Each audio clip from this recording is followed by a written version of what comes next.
início do verão, os meus pais decidiram fazer obras em casa. Mandaram-me para 40 quilômetros da cidade, para a casa do irmão do meu pai, um tio de quem eu mal me lembrava, e da esposa dele. Ele aceitou receber o sobrinho por tempo indeterminado, mas com visível relutância. Para ser sincero, eu não queria ir de maneira nenhuma. As férias da universidade tinham acabado de começar. Eu planejava divertir-me com os amigos, conhecer raparigas, e agora mandavam um rapaz de 18 anos para o interior, como se fosse um exílio. Pelo menos ia descansar dos pais. Mas pouco antes da partida, o meu tio telefonou e avisou que ia ficar quase um mês fora, em viagem de trabalho. Mesmo assim, o combinado continuava de pé. Eu podia ir.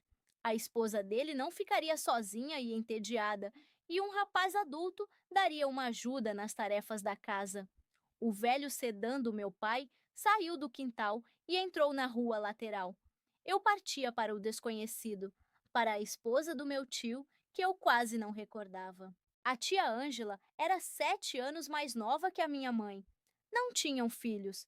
Viviam numa casa particular, num condomínio de chalés. Segundo a minha mãe, a tia Ângela não fazia nada de concreto. Levava uma vida completamente sem rumo, cuidando apenas do próprio conforto, o que, na opinião dela, era muito irresponsável para uma mulher. Fomos em silêncio. O meu pai ouvia rádio, eu lia um livro. De vez em quando olhava pela janela. O condomínio onde a tia Ângela morava era bonito e acolhedor. Casas sólidas afogadas em verde, cercas altas, carros importados estacionados nas ruas. Tudo indicava que as pessoas dali não passavam dificuldades. Saímos em frente a uma casa de 2 andares, muito bem cuidada, com uma grande varanda aberta. Dali já vinha uma mulher de vestido branco leve, cabelos castanho acobreados, trançados numa grossa trança que descia até a cintura. Sorriso aberto, iluminado, visível mesmo de longe. Quando chegou mais perto, pude ver melhor. Olhos verdes, quase esmeralda, pele bronzeada, corpo bem desenhado que o vestido marcava suavemente enquanto ela caminhava. Estou à vossa espera desde de manhã, gritou ela, ainda a caminho. Por que demoraram tanto? Hoje é feriado. O meu pai encolheu os ombros. Viemos o mais depressa que pudemos. Nesse momento, a tia Ângela chegou. Abraçou o meu pai com força, beijou-o nas duas faces. Depois, apertou-me contra o peito como se eu fosse a pessoa mais importante do mundo. Em seguida, beijou-me também nas faces. Cheirava a rosas, não a perfume, a rosas verdadeiras. Tentei retribuir, mas saiu desajeitado. Devo dizer que a recepção me surpreendeu. Nunca imaginei algo assim. Quis abraçá-la de volta, beijá-la longamente e não a largar. Como tu já cresceste! Exclamou ela, olhando para o meu pai. Que alegria ver-vos, rapazes! Venham tomar chá. Seguimos a dona da casa pelo caminho ao lado da cerca. Arbustos bem aparados, relvado amplo, ao redor da casa treliças cobertas de rosas. Muitas rosas. Dali vinha o cheiro. Na pequena mesa redonda já estava o lanche. Frutos secos variados e um bule coberto por um pano. O meu pai e eu sentamo-nos nas poltronas de vime fundas. Não sei o que ela pôs no chá, mas estava delicioso. A Ângela perguntava pela nossa vida, alegrava-se sinceramente e entristecia-se com as respostas do meu pai. Enquanto isso, sentava-se descontraída numa poltrona, com as pernas noutra, recolhendo as abas do vestido, de modo que as pernas bronzeadas e lisas ficavam à mostra até meio das coxas. Eu olhava de soslaio, tentando não ser óbvio. A conversa continuou. Quando chegou a vez do meu pai perguntar pela vida da parente, ele disse: E as tuas hortas, onde estão? Ela riu tão alto que quase entornou o chá quente. Ora essa! Disse, abanando a mão. Aqui as pessoas vivem para desfrutar a vida, não para ter dores nas costas e braços esticados. Vocês podiam vir mais vezes, ver a casa. Aqui uma casa custa menos que o vosso apartamento de 3 quartos. Ao meu pai, a resposta não agradou muito. Resmungou qualquer coisa sem graça e depressa se despediu. Tão cedo? Entristeceu-se a Ângela. E o almoço que eu preparei para todos? Hoje começa a obra. Tenho de ir buscar azulejos ao armazém. Quando o portão da cerca se fechou, ela virou-se para mim com um brilho travesso nos olhos. Que tal levarmos o almoço para o lago? Eu fico sempre com fome ao ar livre. A ideia agradou-me imediatamente. Mas primeiro, mostro-te o teu quarto. Pega nas coisas. A tia levantou-se depressa, pegou-me na mão e levou-me para dentro. A casa era espaçosa e acolhedora. Passamos pela sala-cozinha integrada e subimos a escada com corrimão entalhado. Aqui é o teu quarto, indicou ela uma porta aberta. Ali a casa de banho. Apontou para a fechada. E aqui o teu. Entrei atrás dela. Janela ampla com cortinas leves, armário grande, cama larga, várias pinturas coloridas nas paredes em molduras vivas. No canto, junto à janela, mesinha redonda com vaso de rosas frescas. Parecia que a Ângela as tinha colhido especialmente para a minha chegada. Gostaste? Perguntou ela, virando-se para mim. Muito fixe, a sério, respondi honestamente. Instala-te, eu vou arranjar-me. E saiu. Obrigado pelas flores, gritei atrás dela, mas ela já tinha descido a voar. O que havia para arrumar? Pensei. Vesti os calções de banho e saí do quarto. A porta do quarto dela estava aberta. Parei um instante a olhar. Ela virou-se. Ainda bem que estás aqui, Kirill, disse ela, para minha grande surpresa. Ajuda-me, por favor, a apertar as tiras do biquíni atrás. Ajudar? Pensei. Como é que ela fazia isso sozinha antes? Entrei. Ela virou-se de costas, sem qualquer vergonha, aproximou-se calmamente da cômoda onde guardava o biquíni. Segurando-o à frente, estendeu-me as costas. Amarra, por favor. Só não faças nó. Comigo sempre sai assim. A voz dela era tão encantadora, ou só agora eu percebia. As pontas das tiras pendiam dos lados. Parecia simples, como atar atacadores, mas as minhas mãos tremiam tanto que falhei várias vezes. De repente, tudo rodopiou na minha cabeça. O rosto ardia como se tivesse febre. Consegui apertar a parte de cima. Respirei fundo, alto, como quem acabou de correr uma maratona. Ela virou-se ao ouvir, viu a minha cara e riu-se. Kirill, és tão querido, disse, passando o dorso da mão na minha face. Quase desmaiei. Enquanto acabo aqui embaixo, vai arranjar-te, disse ela, com voz de quem acabou de se sentar numa ponta de caneta. Saí do quarto dela a cambalear. Na varanda, a tia Ângela já estava pronta. Chapéu de palha de aba larga, óculos de sol por cima do biquíni, saída de praia transparente por cima. Era basicamente isso. Movia-se com uma graça natural impressionante. Fomos para o lago. Passamos uma tarde maravilhosa de verão. Não nego, entreguei-me de corpo e alma. Não recusei quando ela abriu uma garrafa de vinho. Bebi pela primeira vez na vida sem ninguém proibir. Brindamos com um tilintar agradável. Talvez beber ao sol seja má ideia, mas eu já sentia o sabor da liberdade. Queria aproveitá-la ao máximo. Enquanto comíamos, ela pegou num frasco de protetor solar e, tirando a saída, começou a passar cuidadosamente. Primeiro braços, depois ombros e peito, barriga. Os dedinhos desceram pelas pernas. Eu olhava sem pestanejar, esquecendo-me de mastigar. Ela nem ligava ao meu olhar.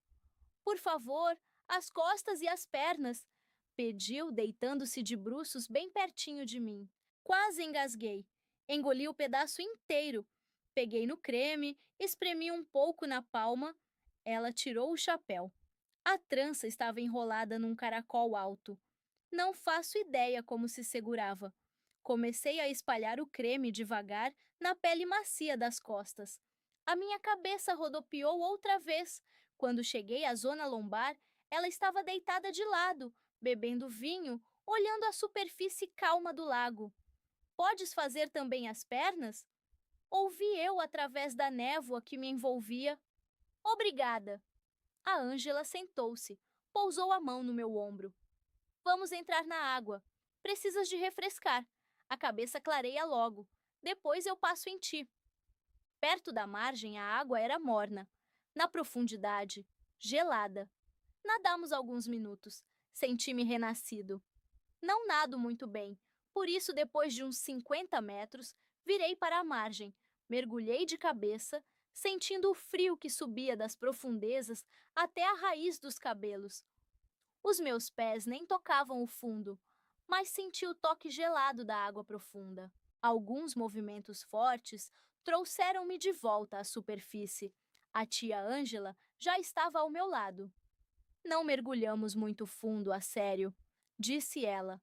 Aqui muita gente tem cãibras e depois procura-te naquela água turva. Estavas preocupada comigo? Perguntei. Claro, respondeu ela sem ironia. Há peixes grandes aqui? Perguntei brincando. Há de tudo, respondeu ela rindo. Vamos para a margem. Virou-se para voltar. Quis tocá-la, melhor ainda, abraçá-la, mas percebi que não era o momento. Mergulhei e agarrei-lhe a perna. Ela deu um gritinho, tentou libertar-se, mexeu os braços, rodopiou na água. Debaixo de água, ouvi o riso abafado dela. Emergi mesmo à frente dela e levei uma chuva de salpicos na cara. Começou uma verdadeira guerra de água. Brincamos até os meus lábios ficarem roxos. Para a margem! Ordenou ela. Saí, sequei-me e deitei-me no cobertor. O sol queimava as costas. A tia atirou a saída sobre os ombros e sentou-se ao meu lado. Abriu o creme. Hoje está um forno, disse ela. É preciso passar bem para não queimar. Uhum, murmurei, desfrutando dos toques dela. À frente fazes tu? Entregou-me o frasco. Enquanto eu passava o creme, ela abriu a comida. Pato frio fatiado, legumes e pão fresco com um cheiro maravilhoso. Comemos bebendo vinho diluído, conversando descontraidamente. Eu não tirava os olhos dela. O meu pai recusou uma delícia destas, disse eu. Ai, a Ângela abanou a mão com sentimento. A tua mãe segura-o bem firme num certo sítio. Ele já nem vive. Riu-se, tirou de algum lado um cigarro fino e acendeu. Estendeu-me o maço com letras douradas. Fumas? Eu não fumava, mas peguei num. Ela acendeu com o isqueiro. Espero que todas estas liberdades fiquem só entre nós. Ergueu o copo de vinho. Claro, respondi, soltando fumo. Depois do almoço, a Ângela propôs jogar peteca. Corremos pela relva. O meu serviço. A peteca voou em curva para ela. Ela rebateu com precisão. Corremos, saltamos, rimos. Comecei a errar demais. Num dos meus erros, ela não aguentou. O que se passa contigo? Veio na minha direção abanando a raquete como se fosse um leque. Sentei-me na relva, apoiado nas mãos, semicerrando os olhos contra o sol. Ela parou à minha frente. O que foi? Perguntou rindo. Estendeu a mão. Confesso, naquele momento tive uma enorme vontade de a puxar para baixo, deitá-la na relva e abraçá-la. Consegui conter-me. Levantei-me com a ajuda dela. Voltamos para casa quando os últimos raios de sol já se agarravam às copas das árvores, satisfeitos e exaustos do calor e da atividade. Tudo o que eu queria agora era tomar banho no lago e deitar-me abraçado a Ângela, enterrar o rosto nos cabelos dela, gravar para sempre na memória a expressão daqueles olhos esmeralda, ler neles a alegria, ouvir como se fecham as portas da casa de banho. Ouvi fechar-se a porta da casa de banho e percebi que estava a sonhar demais. Aproximei-me da porta desejada. Experimentei a maçaneta. Abriu.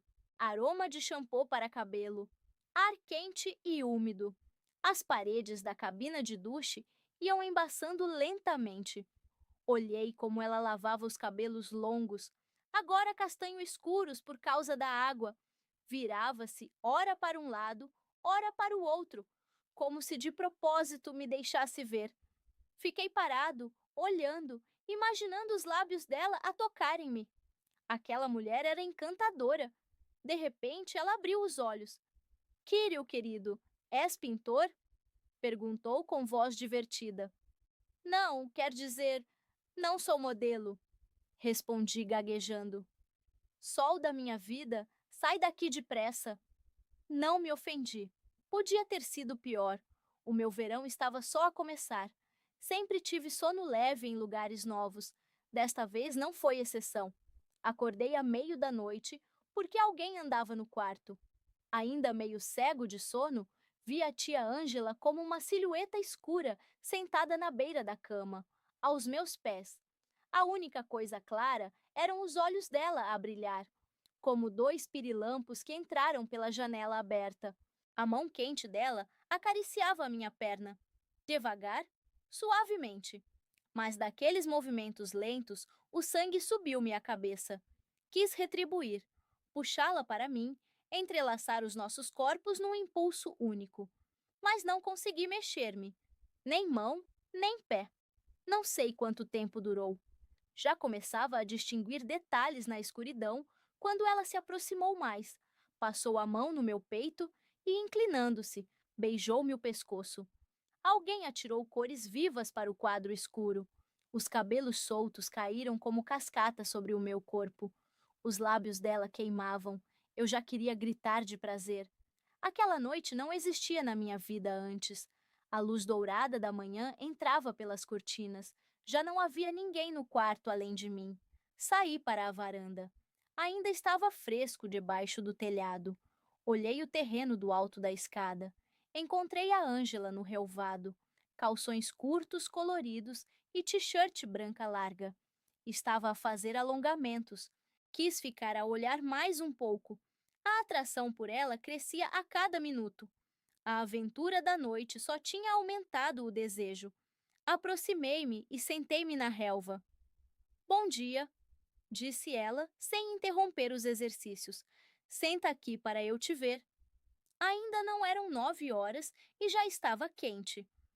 O sol está forte hoje, disse ela, passando a mão no peito por baixo da t-shirt.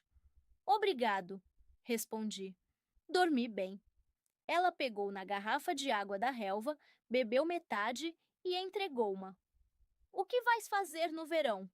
Perguntou, olhando-me atentamente. Não penses que vou entreter-te todos os dias e todas as noites. Não consegui esconder a desilusão.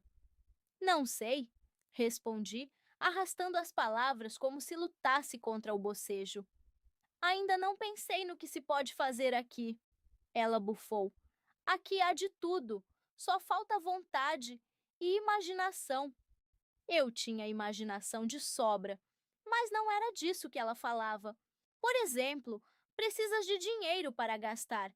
Posso arranjar-te um biscate no condomínio. Ficas por perto e ganhas uns trocos. Pensa nisso. Vou sair por umas 2 horas. Quando voltar, conversamos. A Ângela levantou-se e foi depressa para casa. Pequeno almoço na geleira! Gritou sem olhar para trás. Deitei-me na relva, olhei o céu azul sem nuvens. Amanhã tinha sido uma desilusão completa. Será que não ia haver continuação? Amém.